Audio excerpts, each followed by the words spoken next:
Mais il y a quand même une différence très importante entre la dictature du prolétariat de Marx et la dictature révolutionnaire de Blanqui.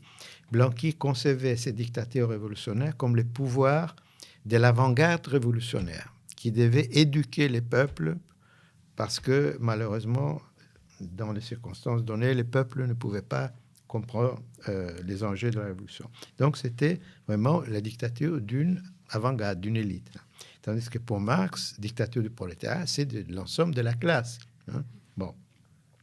Et effectivement, ce n'est pas contradictoire avec démocratie. Engels a une formule qui le dit explicitement à propos de la commune.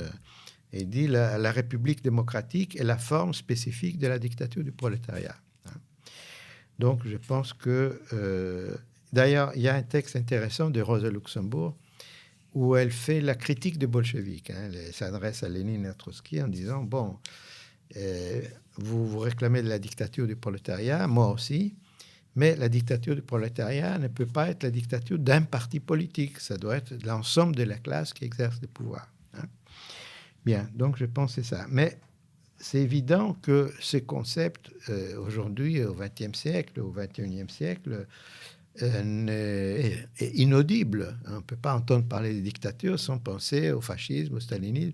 Donc, je pense que c'est raisonnable de laisser, disons, comme disait Ben Saïd, disons, de ne plus utiliser ces concepts, sauf dans des discussions universitaires. Mais enfin, dans la pratique politique, c'est un terme qui peut plus être compris.